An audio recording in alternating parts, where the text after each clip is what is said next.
From South Carolina Public Radio, this is the South Carolina Lede. I'm your host, Gavin Jackson, and this episode was recorded on April 17th, 2023, from South Carolina Public Radio Studios here in Columbia.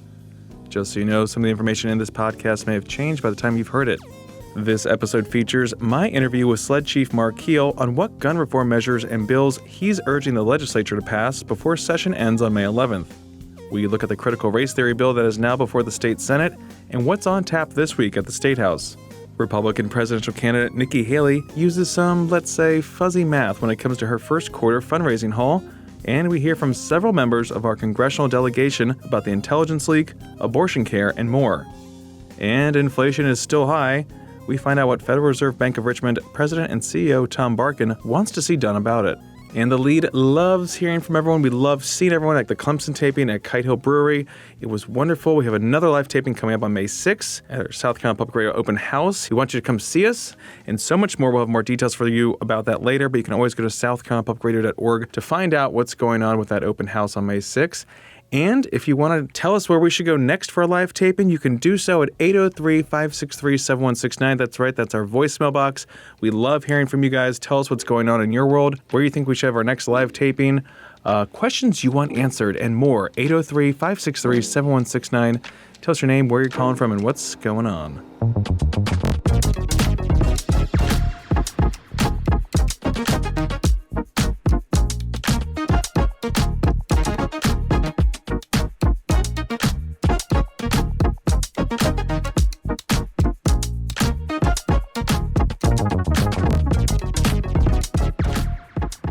I want to start our episode off with my one-on-one conversation with State Law Enforcement Division Chief Mark Keel. I sat down with the chief at the new SLED lab and headquarters off Broad River Road last Thursday morning, and we talked about a variety of issues, including stronger gun laws that he and the governor have been pushing for. Simply put, we need a true felon in possession law in South Carolina. It's something that we've been working on for a number of years. Law enforcement has been talking to the General Assembly about, and that's simply what we need. We know that here in our country and here in South Carolina is no different, that a small number of people commit most of our crimes. And we see that in our numbers this past in 2021. If you look at 2021, we had 566 murders in South Carolina in 2021, the largest number we've ever recorded. 322 of those murders were committed by individuals less than 25, and 59 by people under the age of 18. We've seen a 52.2% increase in murders over the last 10 years. You look at weapons law violations, again, we see the same thing. We see a 4.1% increase in weapons law violations in 2021, 80.8% increase in weapons law violations over the last 10 years. 91% of those violations involve weapons, 76% handguns. If you look at the total number of weapons law violations in 2021, 9,728, and 6,500 of those weapons law violations were committed by individuals under the age of 25. So again, 2/3 in the individuals.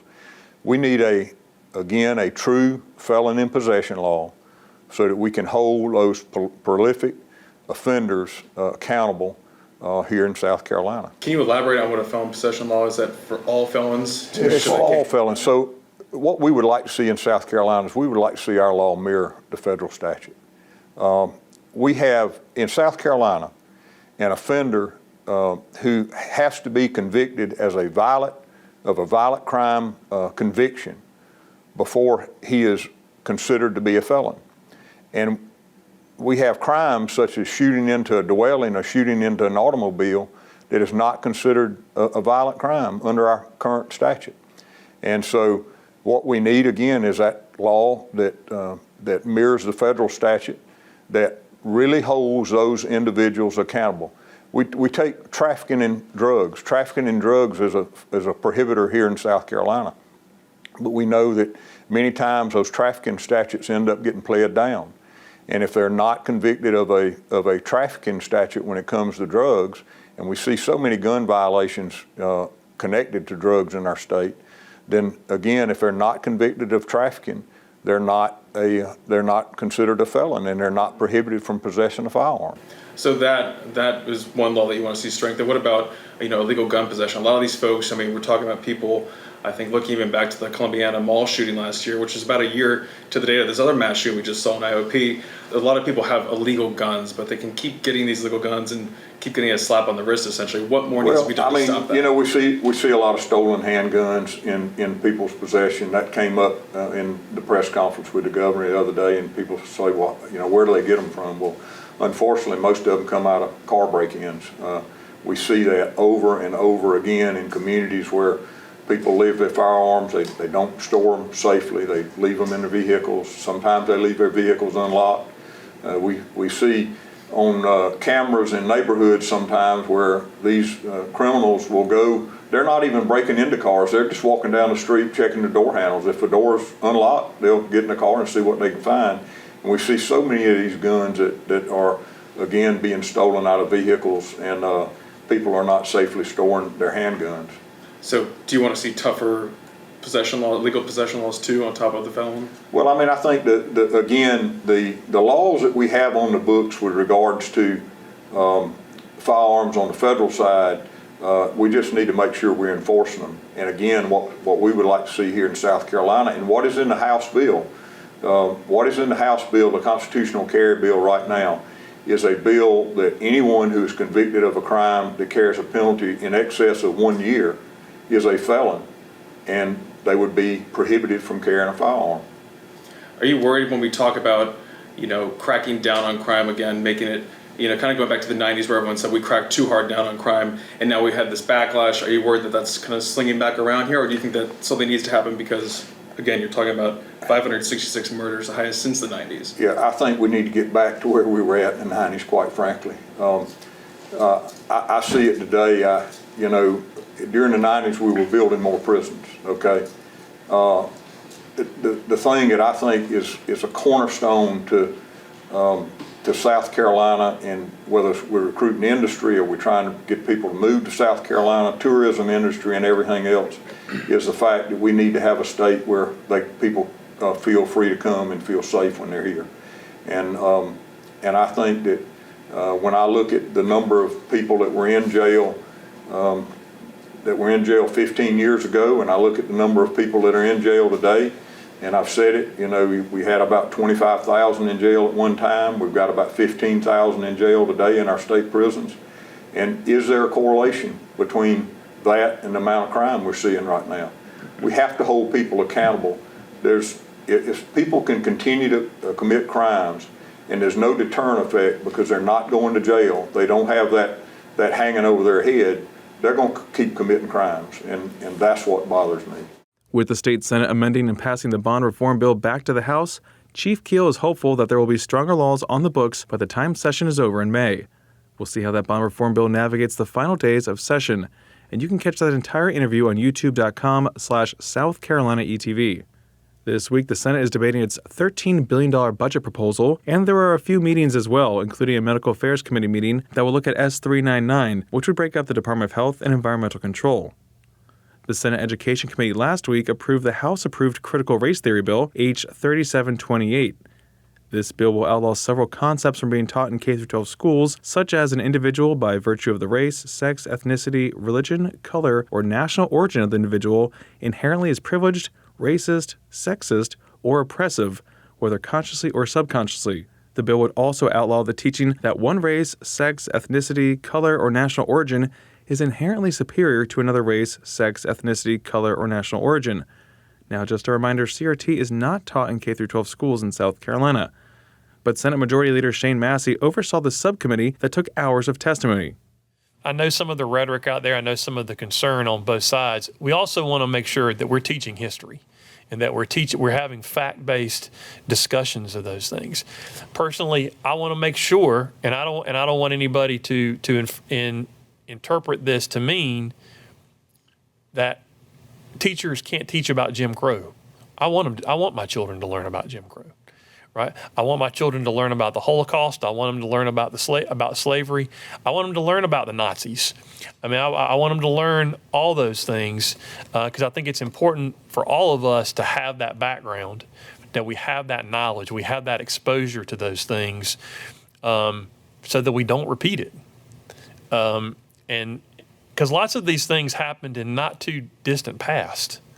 It's important that children learn about those things, but it is the subjective opinions that sometimes get added into those discussions that are problematic, and that's what we've tried to address here, and then set up the process where parents are informed, and that parents have a way to lodge complaints if that becomes necessary. This bill also states that students will not be required to attend any instruction, training, or presentation that has the goal or purpose of studying, exploring, or informing attendees about gender roles or stereotypes, gender identity, gender expression, sexual orientation, or romantic or sexual relationships.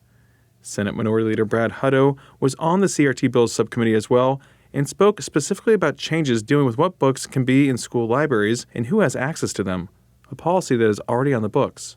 The catalogs for the libraries are searchable online now, and the process for objecting is, I think maybe you put the form in here, the reconsideration form. My point is there's already a process that's in place. If any parent wants to know what books are in the library, all the libraries have searchable online databases, so you can search for the books. If you object to one, there's this form that's on this page here that you turn in, and they've got that process. I haven't heard I've heard that there have been problems with library books, but I haven't heard that the process is flawed, and we have a process. So while we talked about those in subcommittee, I don't know that we need to, at this point, the bill has gotten refined to a pretty good product right now. I'm not saying that these aren't issues. They both are. Pornography is bad. Nobody wants it. The libraries need to be monitored. Parents need to be able to look and see what's in the libraries, and those are searchable online now. I would just submit to you that we've got a process in place for both of those that I think the subcommittee passed on putting them in the bill yesterday. We certainly can discuss it now, but I just wanted the committee to be aware there are processes in place that deal with those in other parts of the code. The CRT Bill H. 3728 was voted out of committee and heads to the Senate floor. Over in the House, expect a somewhat quiet week on the floor. There are several meetings, including a House Judiciary Committee hearing, in which a major bill dealing with sexual extortion is set to move. H. 3583 would define a person who commits sexual extortion if the person has willful and malicious intent to coerce a victim to engage in sexual contact, in sexually explicit conduct, or in simulated sexually explicit conduct, communicates by means of a threat to the victim's person, property, or reputation, or to distribute an intimate image or video of the victim. Now, the sexual extortion bill also includes if a person knowingly causes a victim to engage in sexual contact, in sexually explicit conduct, or in simulated sexually explicit conduct, or to produce, provide, or distribute any image, video, or other recording of a person naked or engaged in sexually explicit conduct by means of a threat. Now, an adult who violates this is guilty of a felony and, upon conviction, must be imprisoned for no more than 5 years. This becomes an aggravated sexual extortion when, in conjunction with that offense, there is another contributing factor, such as if the victim is a child or vulnerable adult. The penalties for adults guilty of this would be charged with a felony and be imprisoned up to 30 years. Now, a child who is guilty of this aggravated or non-aggravated sexual extortion would be guilty of a misdemeanor and, upon conviction, must be imprisoned not more than 3 years. This is a deeply personal bill for sponsor, Rock Hill Republican Brandon Guffey, who lost his teenage son to sextortion last year. Now to the campaign trail. Saturday was the deadline for the first quarter campaign finance filings, and Republican presidential candidate Nikki Haley's were much different than what her campaign previously reported. The former governor and U.S. ambassador to the United Nations, who touts her accounting skills on the campaign trail, has seemed to have double-counted money raised by her presidential campaign, Team Stand for America, that's a joint fundraising committee, and Stand for America PAC, that's a Haley-launched leadership PAC. So according to Politico, while her campaign alone raised $5.1 million in the first 6 weeks since announcing her candidacy in mid-February, $1.8 million of that came from a transfer from Team Stand for America and SFA Fund Incorporated. There was also $866,000 in double counting from a separate transfer between her leadership PAC and her joint fundraising committee. Nice and complicated, right? Now, Haley spokesman Ken Farnasso said, "We've reported $11 million, the sum of entities, quote, Had those transfers only been counted once, that $11 million would actually be $8.3 million. Former President Donald Trump's campaign shared its first quarter fundraising numbers with Politico, and it said that he raised $19 million across the campaign, which raised $14.4 million, and his joint fundraising committee $18.8 million, which he transferred $14 million to the campaign. See how everything's moving around here? And potential 2024 Republican presidential candidate, Florida Governor Ron DeSantis, will make his first appearance in the Palmetto State this Wednesday at an event in Spartanburg. We'll be there, and we'll bring you the latest.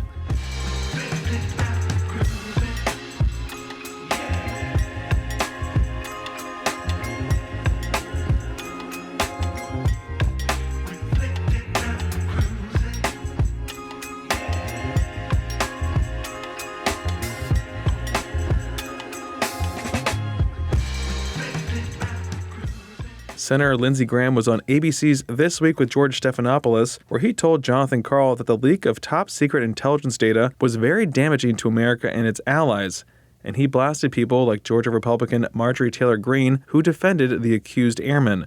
Here's Senator Graham. The system failed. This is a major failure, and those who are trying to sugarcoat this on the right, you cannot allow a single individual of the military intelligence community to leak classified information because they disagree with policy. I don't know what led to this airman's actions, but he's done a lot of damage to our standing. It's very hard to get people to come forward right now to tell us about things we need to know about if they feel like they're going to be compromised. The sources and methods of how we collect on adversaries have been compromised, and I am stunned that somebody at that level could have so much access. So the question is, how did he get it and why did he do it? And some people need to be fired over this. I mean, as you mentioned, there are some on the right that are not only sugarcoating it, but actually applauding him. Yeah. I mean, take a look at what Marjorie Taylor Greene tweeted. She said, Jack Teixeira is white, male, Christian, and anti-war. That makes him an enemy to the Biden regime. And he told the truth about troops being on the ground in Ukraine and a lot more. I mean, Tucker Carlson's kind of turning him into a hero. What do you make of that? Why? What they're suggesting will destroy America's ability to defend itself. That it's okay to release classified information based on your political views. That the ends justify the means. It is not okay. If you're a member of the military intelligence community and you disagree with American policy and you think you're going to be okay when it comes to leaking classified information, you're going to go to jail. It's one of the most irresponsible statements you can make. The ability for America to gather intelligence from human resources on the ground has been compromised. We can't have a chaotic intelligence gathering system. If you give us information and it's disclosed, you can lose your life. The way we gather intelligence protects our country. There are military members serving today from Georgia and other places who are less safe because of what this airman did. There is no justification for this. And for any member of Congress to suggest it's okay to leak classified information because you agree with the cause is terribly irresponsible and puts America in serious danger. That was Senator Lindsey Graham, who's talking to ABC's Jonathan Karl from Jerusalem. Sticking with the Sunday shows, 1st District Republican Congresswoman Nancy Mace also took to the airwaves to address a variety of issues as well, but on Fox News Sunday with Shannon Bream. Mace, who sits on the House Armed Services Committee, said she was hoping to get more answers about this intelligence leak during a briefing this week when lawmakers returned to Washington. She also weighed in on gun reform legislation in light of more mass shootings, including the one in her district on Isle of Palms on April 7th. Every mass shooting, there's just silence, and prayers are offered, Easter baskets are offered, but no real solutions. And I'm a constitutional conservative, but I'll tell you, Shannon, about a week ago, my kids and I were a mile away from a mass shooting in South Carolina where 6 people were shot. We saw the immediate aftermath of that shooting, all the police cars and EMS. And the first thing my kids asked me in moments after that shooting, they said, "Hey, Mommy, where is the Amber Alert to let us know that we're near a mass shooting and maybe we should have taken cover or maybe not left the house so that we could be safe?" And Republicans can no longer be silent on this issue. And it's not about the Second Amendment. There are plenty of things that we can be doing besides offering prayers in silence. Some sort of Amber Alert, for example, to let the community know there's been a shooting. Strengthening our background checks is something that the vast majority of Americans support. Hardening our schools, churches, and synagogues so that there is deterrence, so that when a shooter, potential mass shooter, enters a place, that they know that maybe they're not going to make it through because there's bulletproof doors, bulletproof windows. Those kinds of common sense things are all things that every American on either side of the aisle can get behind. But yet, every time there's a mass shooting, and they're increasing every year, every week, we don't say anything, want to bury our heads in the sand and hope that it goes away. But guess what? It's not going away. And I see it. I'm in a very purple district, even though I'm in South Carolina. It is an issue that continues to be a problem for Republicans. And we've not learned anything from the midterm elections if we're going to sit here on our hands silently, not offering any type of solution to reduce gun violence in our country. And it's not about gun control. Mace said Republicans continue to lose races, including the 2022 midterms, and need to speak clearer on issues like common sense gun reforms, and now even more so on abortion. Here's Mace responding to Bream, asking about how the Susan B. Anthony Pro-Life America group labeled her as not being entirely pro-life. I find it ironic that Susan B. Anthony would attack me. I'm a victim of rape. I advocate for women who've been raped, and that organization will no longer talk to my office about pro-life legislation because I'm talking about birth control. I mean, some of these groups have gotten so over the top and extreme. We need to find a middle ground on this issue. And I have a great pro-life voting record, but some of the stances we've taken, especially when it comes to rape and incest, protecting the life of the mother, it's so extreme. The middle, the independent voters, right of center, left of center, they cannot support us. And again, I represent a purple district. I talked to a voter the other day, and she left the Republican Party over this issue. She's an independent voter. She's pro-choice. Her gestational limits, for example, are at 14 weeks. I'm a pro-life legislator. I'm at 15 to 20 weeks. And so there's a lot of middle ground. I think it's important in how we talk about these issues and offer solutions. We've got 14 counties in South Carolina that don't have a single OBGYN doctor. So if we're going to ban abortion, what are we doing to make sure women have access to birth control? What are we doing about how do we improve adoption services in our country? What about the kids that are not wanted? What about our foster care system?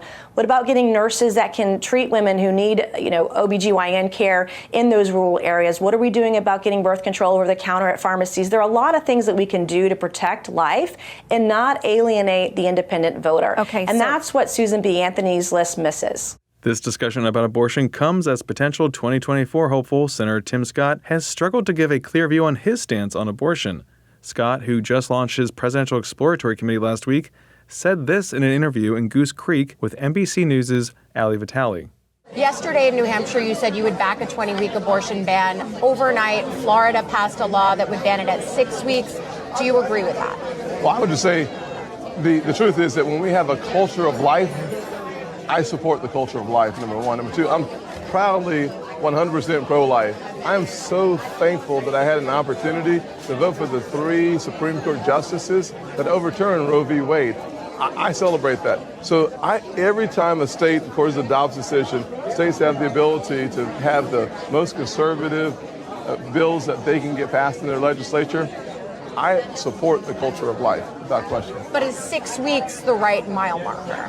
Well, the people have decided that their elected leaders have the opportunity to do so. So I say absolutely, as the culture of life is being protected, we should celebrate that. States will have different varying views on that. But yes, if I were president of the United States, I would literally sign the most conservative pro-life legislation that they can get through Congress. Even if it was 6 weeks?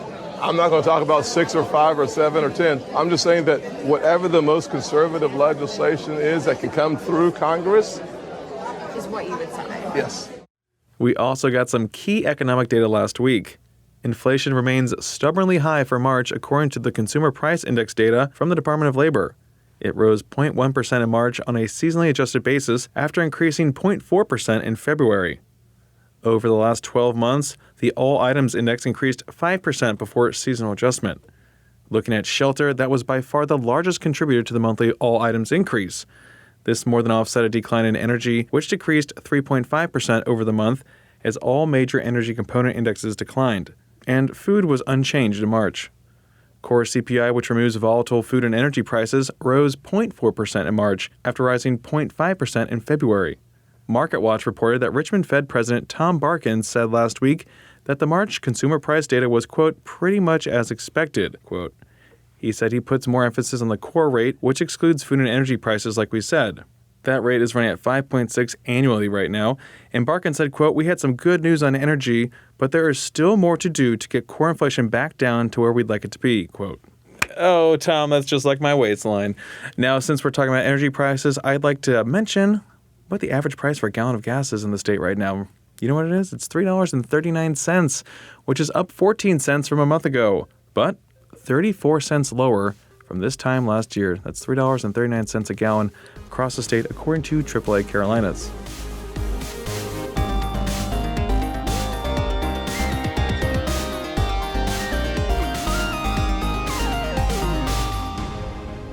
Welcome to the wind down section, our little break from the news. We're glad you're here, folks.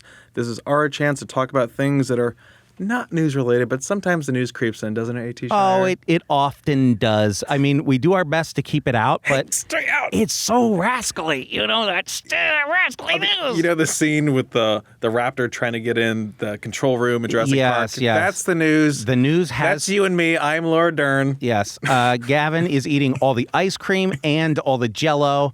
I am hiding in the cupboards. I'm in the cupboards, okay? But yes, the scariest part of all that is that the news has figured out how to use doorknobs. Yeah, and we're just trying to fix it now. We were really banking on it not learning that, but we had time, and then ChatGPT. We wanted it to work better for us, okay? But anyway, oh no. Oh, God! Oh, the news. Well, it looks like Vince Colblugo fended off the news. Thank you, Vince. Anyway, Gavin, Fight the good fight. Let's get to our call here. Are you ready? Yes. Okay, here we go. It's a first-time caller, long-time internet friend of the pod. I've known him for years on Twitter, but here we are. And we may have twisted his arm at the live event. We might have. Anyway, here we go. Hey, SLED and South Carolina Public Radio. This is Mark in Greenville. I wanted to say thank you. The insightful journalism and the ability to report without necessarily having a bias really helps expand my thinking. It's something I really value from public radio programming, particularly the SLED pod. Example happened at Kite Hill last night where in conversation, AT Shire asked me the age-old, is a hot dog a sandwich? And I came out of the gates with an almost proverb-like saying of, if the bread doesn't break, it's not a sandwich. And I saw everybody kind of, wow, yeah, that makes sense. But in good public radio fashion, being the professional he is, AT asked, what about a meatball sub? Blew my mind, immediately got me thinking about pita sandwiches, and helped me to, I'm not changing my stance. A hot dog is not a sandwich, but thank you for continuing to expand the things that I consider as I walk through this fraught life. And thanks for also bringing some levity and joy on the journey. Mark, it was so great meeting you at Kite Hill Brewing. It really was. I mean, we got to catch up with him. He knew a lot of the old gems from over the years, all the good gags. He was bummed that we didn't have an air fryer for him. But you know, maritime law, Mark, it's all very complicated. And we all know that our vessel crashed. It sunk. All those cars that went down along with the air fryers. Yeah, on top of everything that happened over at the Suez Canal.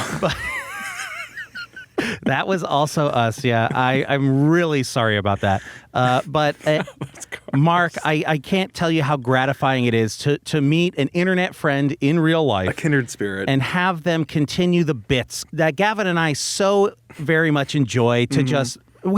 We don't live in an alternate reality, really, but it is close to it. So when we meet someone who has at least one foot in that reality, it's the best. There's nothing better than that. And I will add that my father, who gave me this podcast, Jay Jackson, was very excited to hear about that. I said, Papa, they know our stories. They know our lore. And he said, silence. Yes, that Mark, 100%. It's basically succession in my family. You have definitely read the ancient scrolls and texts. So I love that. Thank you so much. Great to see you. Yeah, I'm going to be fearful when the day comes that people know more about my podcast than I do. And I'm like, oh, yes, that's that bit that we did when... I can't wait. I want it to be like Lord of the Rings lore where there are scholars and they know more than we do because we're just making it up out of thin air. Yeah. It was a wonderful taping. We had like 80 people out there. I think we had over 80 people. We really filled the whole place. I can't count above 80, so I say 80 every time I see a big crowd. Yeah, okay, that's fine. Which is why politicians hate me, because I'm always like, oh, there was like 80 people there when there was like 1,000. Politicians hate this guy, guys.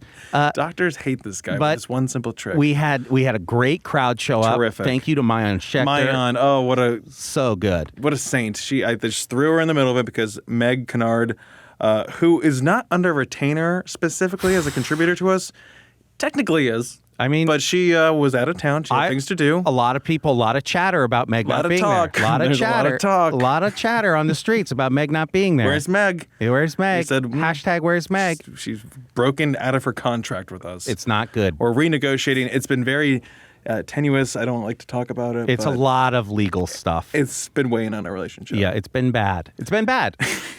Anyway. But great job. Great job to everyone. Thank you, Kite Hill Brewing again. Yes. But Gavin, back to the sandwich thing, okay? And I was really hoping I would have distracted you enough. No. The meatball sub thing, I think, is a great line. The meatball sub, if you have a meatball sub that's between two pieces of bread, you have a messy meatball sub. Yeah. That's no good. But is a meatball sub a sandwich? Is sub not a subsect of sandwich? Sub is, I mean, of course sub is a sandwich. Exactly. So what's the difference between a sub roll split down the middle and a hot dog bun? We're talking about, I've always been on the mind of the meat making the sandwich, not the bread per se. And maybe someone can go through our scrolls and they can go through the transcripts and say, Gavin, actually, you were really anti-pita. Pita. And I said, no, I won't. No, I was not. I will not. I do have to tell... I love a sub. I mean, I always call a sub a sandwich. I'm not worried about the cylindrical shape of the bread. The cylindrical shape of the meat is where I say no. Gavin is hard anti-tube meat. I don't know if you heard me. I said no. I'm being so forceful right now. And yet he persisted. Now, if the meat is sliced from a cylindrical form, of course. I mean, deli meat comes from a number of places I don't like to think about, but the sausage is sliced. So because our live taping was on a Thursday night, Caitlin and I missed our Top Chef from last week. And we watched it last night, and it dealt a great blow to my sandwich definition. I love that you're bringing this up willingly. Exactly right. That's because you're such a good guy. Exactly. Transparent. This is transparency, okay? That's why I like this. You can bring it up, you can deal, you can take it. Thank you. Yes. Okay. So they were talking about the Earl of Sandwich, okay? The namesake of sandwich. My God. And he asked for roasted meat in between two pieces of bread, and the sandwich was born. Bring it to me. Yeah. And so when I saw that, I was like, no. It's all foretold in the scrolls. No! And so, Mark, this sliced down the middle bread, this may be in a very murky gray area of what is and is not a sandwich, because it was born of something in between two slices of bread. Betwixt the bread. Sandwich. So I don't know what to believe anymore. Good. It's hard. Now you know how the rest of us feel when you pose these questions. Personally, it's hard, and I'm uncomfortable. And you know what, Gavin? I'm going to end it here. Okay. Shut it down. You know, shut it down. No, shut it down. It's okay. We can all do some soul searching. AT. I don't know who I am anymore. It's okay. I'm here for you, baby. It's okay. This hot dog thing was scaring the listeners. Mostly what I thought about all day, every day. They said, I don't like this shaken AT. I need you to have the hards, blacks, and whites. I need you to know what's what. And now we're in gray, and it's terrifying. One thing I do need to know is this show needs to end, Gavin. Okay, so please, let's put us out of the misery. Please stop. Go ahead and do the credits. Please Help AT. Let it go.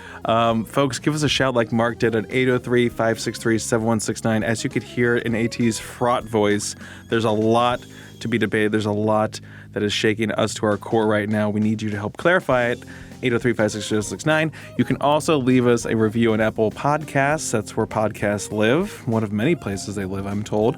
And you can stay up to date with the latest news on SCTV.org and SouthCarolinaPublicRadio.org. And don't forget to support your local newspapers. That's also where news lives. For the South Carolina Lede, I'm Gavin Jackson. Be well, South Carolina.